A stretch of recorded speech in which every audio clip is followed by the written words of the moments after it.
Hay varias preocupaciones en torno a cuáles van a ser las políticas que lidere el señor Merino en su presidencia. Una de las más preocupantes tiene que ver con la reforma educativa. La otra tiene que ver con la elección de los magistrados del TC, pero vamos a ocuparnos de la primera, que es sin duda la más importante. Se han dado avances significativos en materia universitaria y es por todos sabido y además explícito que un grueso número de congresistas, para empezar, están ahí el señor Luna, tiene una bancada, Telesup, no tiene licencia de SUNEDU, está el señor Acuña, y nuestra preocupación se enfoca a esta hora de la mañana en qué va a pasar con la reforma universitaria. Nos atiende el exministro de Educación, Daniel Alfaro. ¿Cómo le va, señor Alfaro? Muy buenos días. Muy buenos días, Patricia, Jaime, muchas gracias por la llamada. Partiendo de la premisa de lo que está sucediendo en el Congreso, partiendo de la premisa que no es algo escondido, no es algo misterioso, los congresistas quieren retroceder en la reforma educativa, quieren licenciar a nuevas universidades.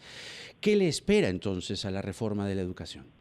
Efectivamente, Jaime, creo que en el Congreso radica la fuente de la preocupación, que luego se amplifica con las declaraciones que escuchamos ayer del Premier, ¿no? Cuando propone una segunda oportunidad a las universidades licenciadas.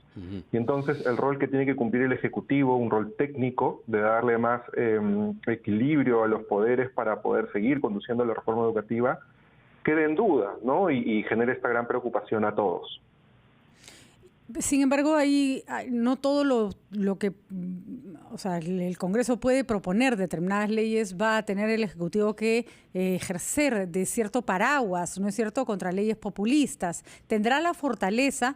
Es verdad que el señor Antero Flores Arauz no es precisamente hincha de la SUNEDU, pero creo que hizo bien ayer en decir que de él no dependía necesariamente lo que pasaba o no pasaba con la SUNEDU. ¿Qué tendría que ocurrir? ¿Qué frente se tendría que armar para evitar que leyes populistas y con fines además electoreros mellen y le hagan daño a una institución que necesita seguir con su trabajo?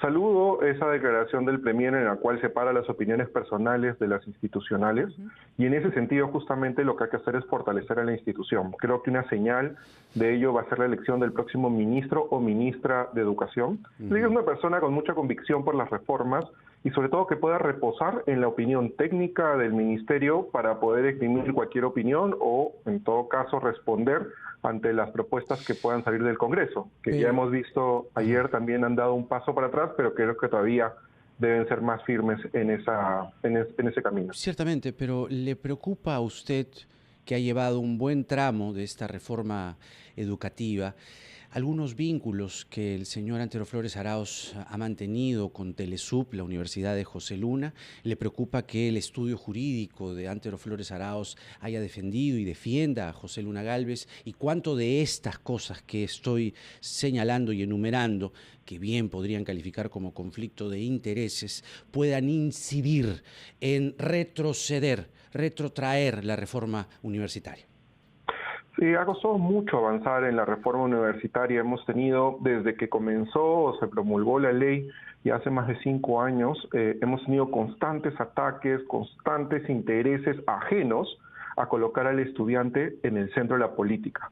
De ahí es que la ciudadanía es muy sensible con respecto a estos potenciales conflictos de interés, como mencionas, Jaime. Creo que si alguna persona que está en la conducción de la política educativa tiene una gran influencia sobre esta política y tiene estas relaciones en el pasado, pues con más razón debe establecer una muralla china entre ese pasado y lo que le toca gobernar ahora, para poder darnos la tranquilidad de que la reforma va a continuar, ¿no? Yo creo que hemos tenido ya un proceso de licenciamiento de universidades que nos ha permitido asegurar la calidad de más de 90 universidades y también de negarla a cerca de 50. Y este proceso ya está concluido. Continuar quizás sea pedir mucho. Con que se mantenga así hasta el próximo gobierno, creo que sería lo ideal, ¿no? ¿Usted qué opina? Por lo menos de acuerdo a cómo están las cosas en el Congreso y un poco en el Ejecutivo también, porque en cierto modo el señor Merino lideraba en el Congreso de la República la agenda de las bancadas del Congreso, que no querían a la SUNEDU, que querían ponerle, recordemos nomás hace unos meses, ponerle una segunda instancia a la SUNEDU.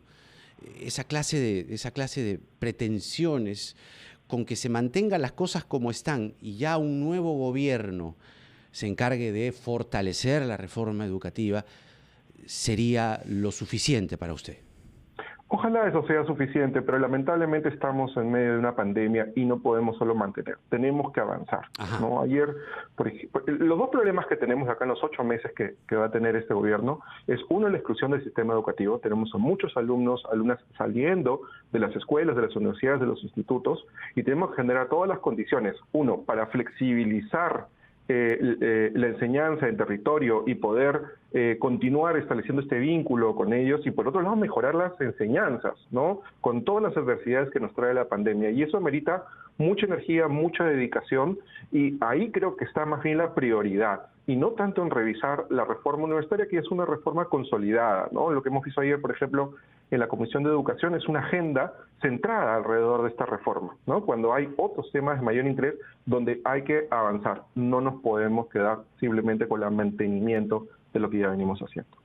Muy bien, muchísimas gracias, Daniel. Gracias. Creo que es importantísimo entonces velar porque instituciones como la SUNEDU sigan actuando. Y no porque se trate de fastidiar a las universidades, porque se trata de proteger a los estudiantes. Estamos hablando de gente que invierte tiempo y dinero para al final recibir un título que tiene que tener un respaldo.